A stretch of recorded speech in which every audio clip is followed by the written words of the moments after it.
Hi అందరికీ నమస్కారం. ఈ ప్యానెల్ వచ్చేసి ఎలక్ట్రికల్ ప్యానెల్స్. ఇది వచ్చేసి చేంజర్ ప్యానెల్ అనమాట. అంటే ఎలక్ట్రికల్ పవర్కు జనరేటర్ పవర్కు మధ్యలో ఉండే ప్యానెల్ ఇది.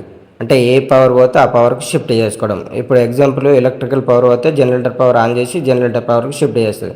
మళ్ళీ ఎలక్ట్రికల్ పవర్ వచ్చిందనుకో జనరేటర్ పవర్ ఆఫ్ చేసి మళ్ళీ ఎలక్ట్రికల్ పవర్ కొట్టుకోవడం. ఇది చేంజర్ ప్యానెల్ అని అంటారు. ఇది రెడీమేడ్ తీసుకున్నాం మనము. రెడీమేడ్ కావాలంటే రెడీమేడ్ తీసుకున్నాం మనం. ఇది హెచ్పిఎల్ కంపెనీది. ఇది వచ్చేసి ఎంసీసీబీ బాక్స్. 2 ఎంసీసీబీలు పెట్టేసి అవుట్డోర్కి సంబంధించిన ప్యానెల్ ఇది. మనకు DG power and electrical power 2 పవర్లు ఇచ్చుకొని అవుట్ గోయింగ్ తీసుకెళ్ళచ్చు అనమాట. 2 ఇన్కమింగ్ ఇచ్చి అవుట్ గోయింగ్ తీసుకెళ్ళడం. మనకి ఏ పవర్ కావాలంటే ఆ పవర్కు. ఇది వచ్చేసి బజ్బార్ ప్యానెల్. ఇది ఇన్కమింగ్ ఇచ్చేసి అవుట్ గోయింగ్లీ తీసుకెళ్ళడం. ఈ ప్యానెల్స్ అనేది ఎక్కడ ఉపయోగపడతాయంటే పెద్ద పెద్ద కన్స్ట్రక్షన్ల దగ్గర బాగా ఉపయోగపడతాయి అన్నమాట. కన్స్ట్రక్షన్లనే కానీ అండ్ అపార్ట్మెంట్లలో కానీ బాగా యూజ్ అవుతాయి అన్నమాట.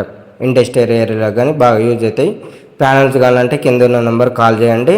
మీకు ఇంకా ఏమైనా ప్యానెల్స్ కావాలంటే మన ఛానల్ ఒకసారి చెక్ చేయొచ్చు. జనరేటర్కి సంబంధించిన లాజిక్ ప్యానెల్ ఇవి తయారు చేస్తాం మనము. ఏపీఎస్ ప్యానెల్ ఇవి తయారు చేస్తాం. మన వచ్చేసి హైదరాబాదు అండ్ తెలంగాణ కానీ ఆంధ్ర కానీ ఎక్కడైనా కానీ డెలివరీ చేస్తాం మనం. థ్యాంక్ యూ అండి.